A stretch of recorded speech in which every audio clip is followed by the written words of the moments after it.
All right, we are starting chapter 4 for Algebra 2. We are looking at quadratic equations in this chapter. We're going to pull back some ideas that we had from previous chapters on all of the transformation stuff. All right, so that's going to come back into play in this chapter. Our focus today is to identify and graph quadratic functions. We are going to have two different forms for graphing, a vertex form and a standard form. And we have different methods of graphing when they're in each of those forms. So today we're going to focus on vertex form, all right? And that's basically the idea of transformations. So we're going to start out looking at quadratics as degree 2. Degree, remember, is your highest power. So when we talk about quadratic equations, they have to have an x squared as their highest powered piece, okay? Do you remember what shape they are when there's an x squared in the problem? They're parabolas, yes. So everything we graph today is going to be a parabola. We are going to start by graphing the parent function, and then we'll transform that, okay? So our parent function, y equals x squared, or f of x equals x squared. If we fill in our table, putting -3 in for x gets us what? Positive 9, okay? Putting -2 in, we square it, and we get 4. Put a -1 in and square it. 0 squared. 1 squared. 2 squared. 3 squared. All right. Take a minute and plot those points on your graph.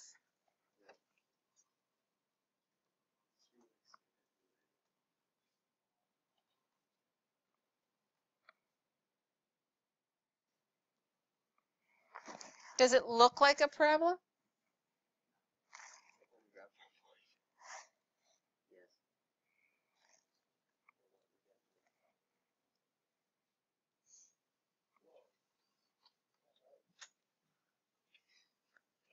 All right. We should be getting that U shape. That's what I got. Okay. Go ahead and draw the curve in. Make sure you have arrows on the ends.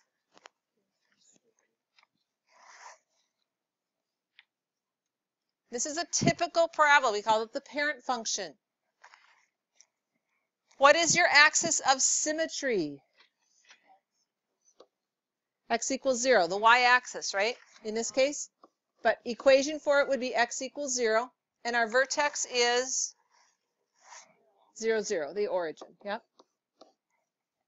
So you want to know that. You want to have that memorized. You don't want to have to make a table of values every single time I say graph the parent function for a quadratic, all right? We probably can get by without graphing the 3s, the 3, 9 pairs. Having those middle 5 points should be enough to get the shape of your graph. Okay. All right, so reviewing our transformations. This formula at the top is what we refer to as the vertex form for a quadratic. But it should look familiar because it's the same transformation format we used in previous chapters. Okay. Our formula then, y equals a times the quantity x minus h squared plus k. What I have here, you're going to fill into your chart, but it's all the stuff that we did before. So our a value does a couple different things, right? It causes a stretch or compression, but it also identifies a reflection over the x-axis. So if our a value is negative, automatically there's a reflection over the x-axis. If our a value is bigger than 1, we have a vertical stretch. And if our a value is between 0 and 1, we have a compression. Then we talked about our h term, moving it left and right. And we talked about k, moving it up and down. All right. What I'd like you to do, I'm going to pause the recording. You can finish writing down those terms. But I also want you to look at the 2 examples at the bottom of your page and talk as a group, decide what kind of transformations are you seeing in those equations. Okay? All right, looking at those 2 examples, the transformations. I saw a lot of papers as I walked around that said a stretch of 2. I want you guys to get in the habit of saying that's a vertical stretch by a factor of 2, not just a stretch, because we do have something called a horizontal stretch and compression. All right, we haven't done them yet, but they're out there, so you need to get in the habit of calling this a vertical stretch. The 5 does what? Left 5, and then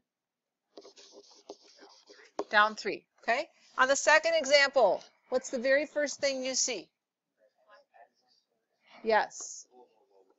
We're going to reflect over the x-axis. Then what does the 3 do? We have a vertical stretch by a factor of 3. So both of those things come from that term, right? The 4 does what? Right 4 and then up 2. We good with that? All right, because what we're going to do with that is we're going to look at all of these quadratics that are in vertex form. We are going to identify the transformations, and then we're just going to move our parent function. Okay?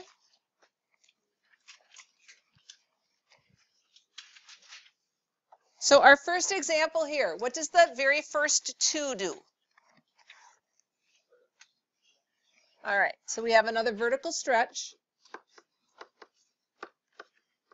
by a factor of 2. The second 2 here does what? Which way? Okay, right 2 and then down 3.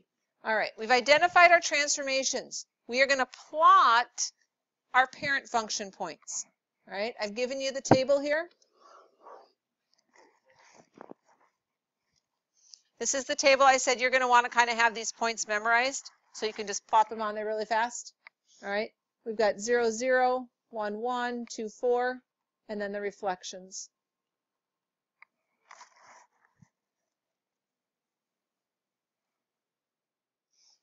I would suggest you don't draw in the parent function parabola. You just plot the points, but you don't actually draw the curve in. It'll make it more clear which one is your final answer. So for each of these 5 points, we have to stretch them vertically, we have to move them to the right, and we have to move them down 3. We're going to do all 3 of those steps with each point, one by one.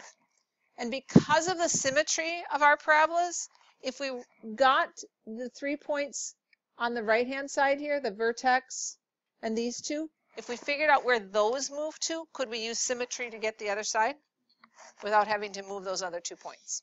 Okay, so let's start with our vertex. We are at 0, 0. When we stretch something vertically, we're affecting which coordinate?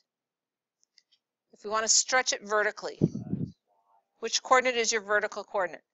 Y. So a vertical stretch is going to affect your y coordinate. If I say I want to stretch it by 2, a factor of 2, that means I want to times my y coordinates by 2. I want to make them twice as tall. Okay? But 0, 0, what happens when I times 0 by 2? It's still 0. So a vertical stretch or compression isn't going to affect the origin. Does that make sense?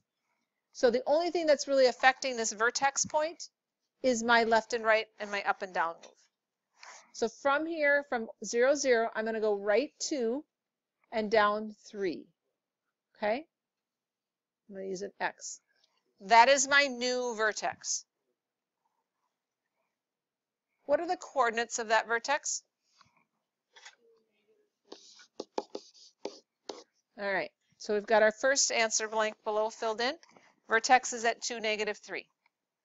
Let's go ahead and move our other 2 points. Let's start with the point 1, 1. If I vertically stretch it by a factor of 2, it is now, instead of going to be at a height of 1, it's going to move up to a height of 2. All right, I've doubled it. So now I'm sitting here at the point 1, 2, and I have to move it right 2 and down 3. So I end up at 3, negative 1. Doing the same thing to my third point here at 2, 4. I'm at a height of 4. If I double that, I move up to 8. So now I'm sitting here at 2, 8. And then I'm going to go right 2 and down 3. And I should be at the point 4, 5. We okay with that? All right. Thinking about our line of symmetry through that vertex, you can take those my green X's, and you can reflect them over that line of symmetry because it has to be symmetric. So I know that I'm going to also have a point here because I'm 2 spaces away from my line on either side of that. And down at this 3, 1, 3, negative 1, sorry, I would be over at 1, negative 1. Does it look symmetric? Are you guys okay with just reflecting them over the line of symmetry to get the other side? All right. Go ahead and draw in this curve. This is our final parabola. Notice I have arrows on the end of that parabola to show that it continues up.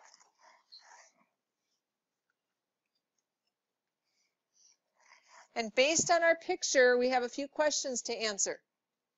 The next one says, what is the axis of symmetry?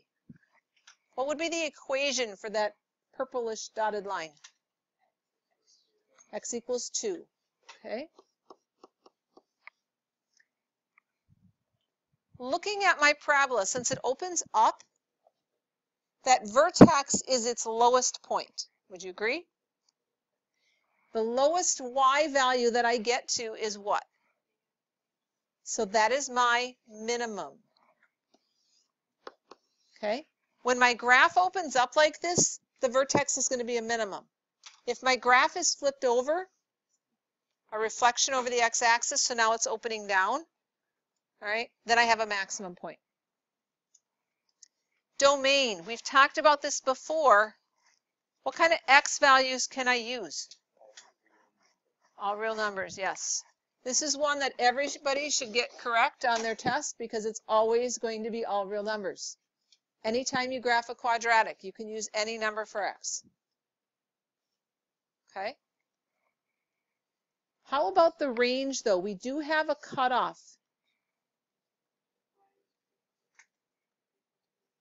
Okay. I heard y is greater than or equal to negative 3 because we said negative 3 was a minimum, right? All my y values are going to be at negative 3 or higher.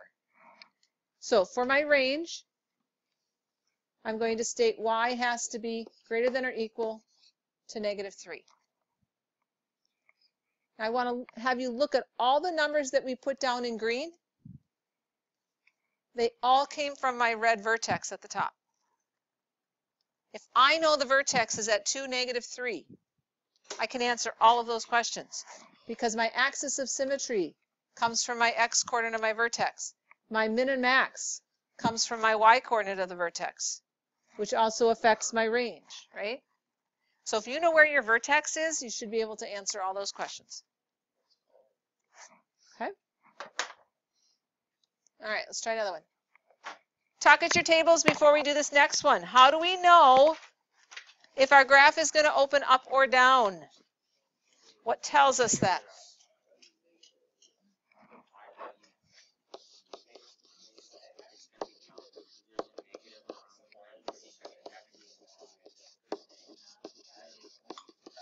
All right, when does it open up?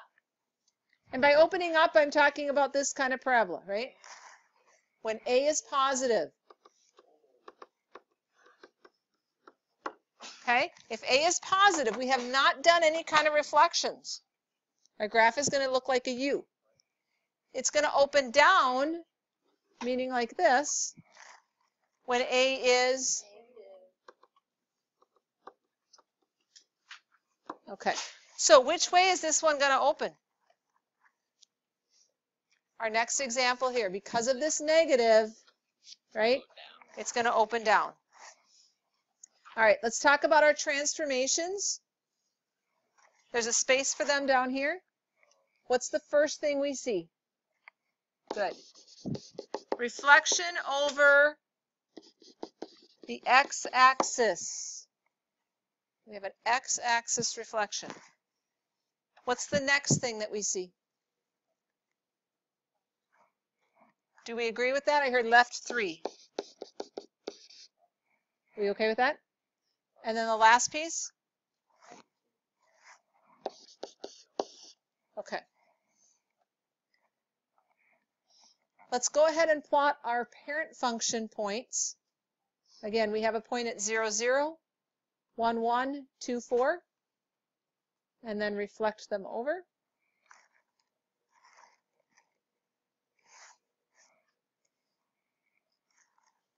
We're going to start with the vertex again.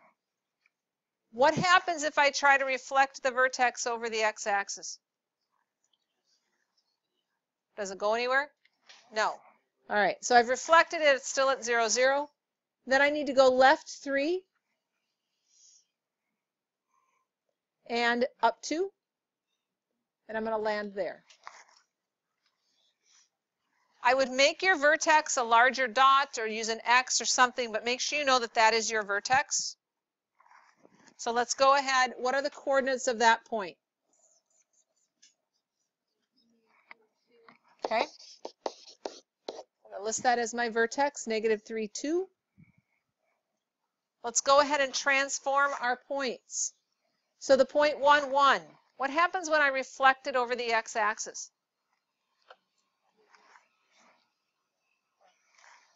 Where do I land? I land at 1, -1. Yes?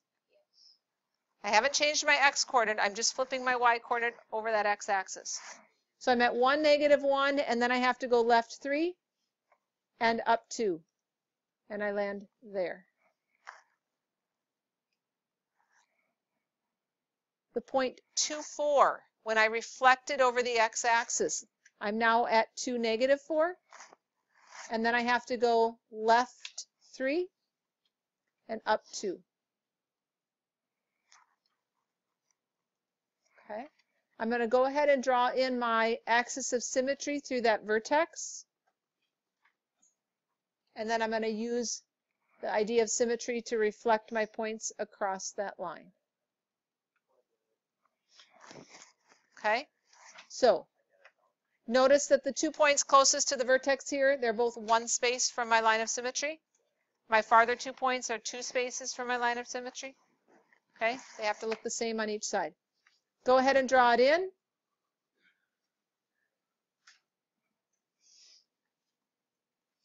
And let's identify our axis of symmetry. I heard x equals -3. Agree? Okay. Do I have a minimum or maximum? This time I have a max. Make sure you're circling whether it's a min or max. All right, you have to pick which one you're looking at. We have a maximum of 2. That's the highest I get. Domain. And then range. All right, if 2 is my maximum, I have to be 2 or lower, correct? All right, I'm going to pause the recording. I want you guys to do the next one. Talk us your tables, identify the transformations, and then get your graph done. So our next example, we have just 2 transformations. The first one is a reflection over the x-axis. The second one is a vertical stretch by a factor of 4. Okay, I've plotted my original parent function points. Now, when I reflect over the x-axis, remember our vertex at the origin doesn't move. What happens when I times the y-coordinate by 4? 4 times 0 is still 0. So my new vertex is really the same as my old vertex. Yes? I haven't moved it left or right or up or down at all. And if I'm at 0, I'm on the x-axis, reflecting it over the x-axis doesn't move it, and timesing 0 by anything isn't going to move it. My next point, the 1, 1. First thing I have to do is reflect it over the x-axis, so I land down here at 1, -1. Then I have to times the y-coordinate by 4. I want to stretch it in the y direction by a factor of 4. So if I'm at -1 and I times by 4, I'm going to land down here at -4. Agree with that? The point that I have at 2, 4, when I reflect it, puts me at 2, -4. Then if I times that -4 by another 4, I'm down at -16, right? Which is off our graph, but we can still aim for it. We can estimate. If we know this is negative 10, all right, we're going to be down here somewhere. Yes? Then put in your line of symmetry and reflect your points over that line. So we're going to have another dot there, and we'd have another dot over there. So our graph should be very skinny. Timesing by 4 is going to stretch it quite a bit. Okay. Answering our questions. My vertex is at 0, 0. My axis of symmetry. Give me the equation. X equals 0. Do I have a min or max? I have a maximum of 0. My domain and my range. Y is less than or equal to 0. Yes, very good. All right. So we have been answering all these questions based on a graph. Yes? What I'd like for you to be able to do, which you're going to have to do on the next couple questions, is without graphing, can you still answer all of these questions? So you have to visualize it in your mind. You don't have to physically graph it. So looking at my first one, what transformations have we done?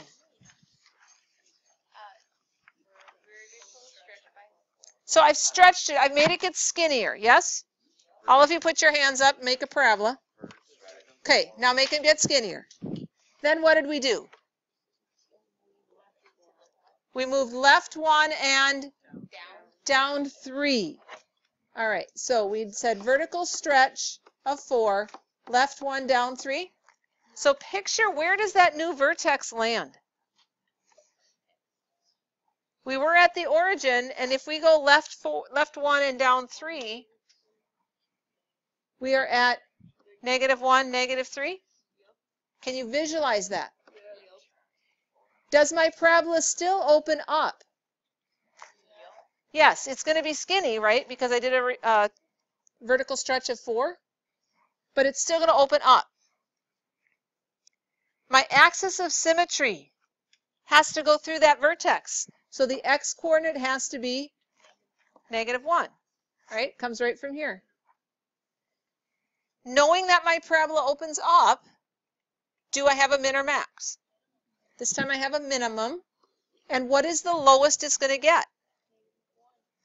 The y-coordinate. What's the lowest y value? -3.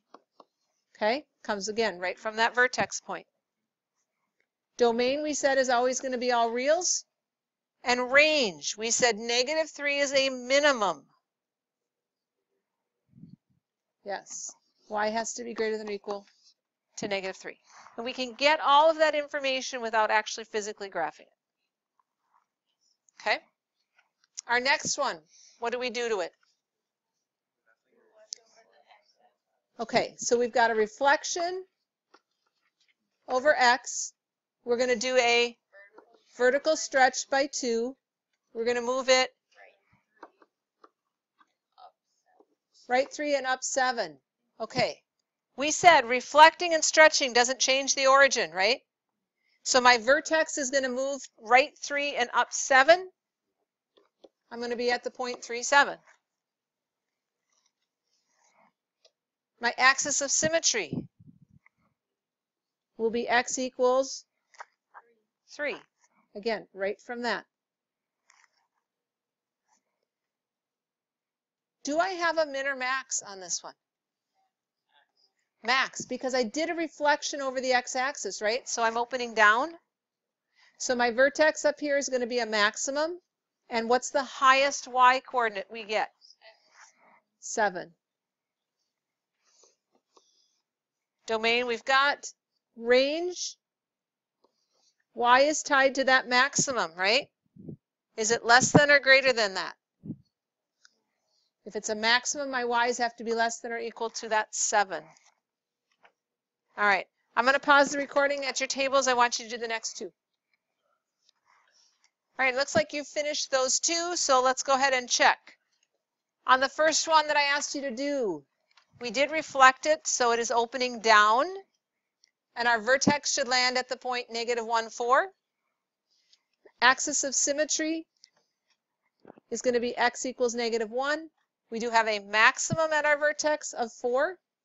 Domain is all reals. Range has to be less than or equal to 4. Okay. And the last one, vertex should land at 5, 4. Axis of symmetry, x equals 5. Minimum of 4. Domain all reals. Range y has to be greater than or equal to 4. Questions on that process at all? Okay. The last part that we're going to do, we will do more of again tomorrow. I just want to give you a little introduction to this.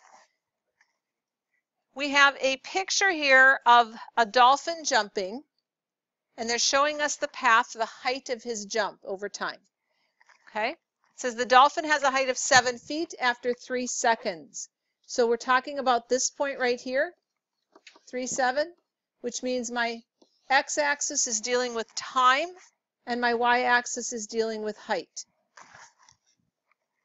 Okay? Now there's one other point I want you to mark on yours, and that's the point 9, 4. We're going to use those 2 points to help us come up with an equation.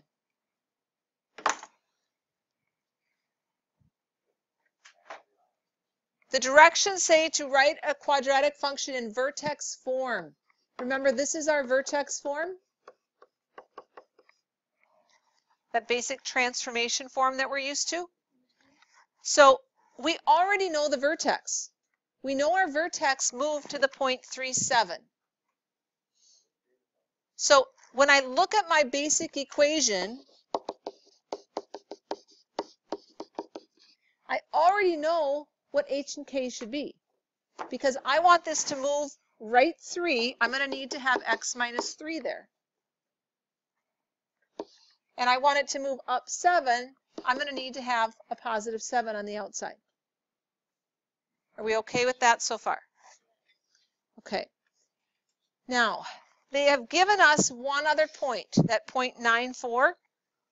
I can use that one other point to help me figure out the rest of my equation. The only thing I'm really missing is my a value.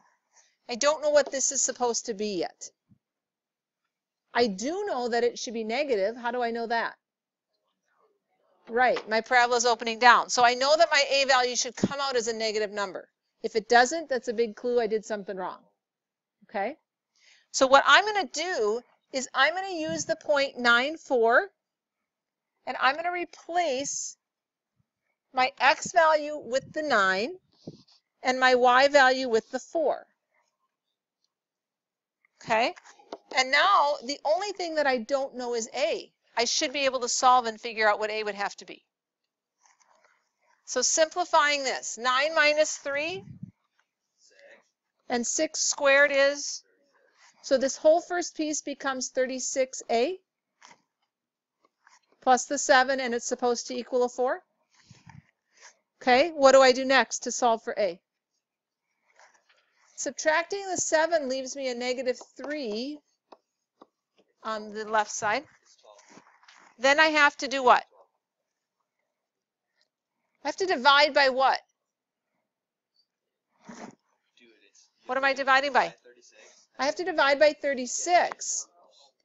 I get negative 1/12 as my a value. Now look at your picture. Does that make sense? We said it was supposed to be negative, right? And does it look like our parabola is kind of wide from what we've been graphing as a parent function? So it has been compressed or flattened out and made to be wider. When I write my equation, I need a value for a, I need a value for h, and a value for k. I want to write this just as if it was in that basic transformation format. So I'm going to say y equals my a value of negative 1/12 times x minus 3 to move it right 3, squared to make it a parabola, and then plus 7 to move it up. Okay? So again, we'll do a few more of those tomorrow. How are we feeling about identifying all the pieces of our graph and actually physically graphing it? We doing okay with that? All right. There is your assignment.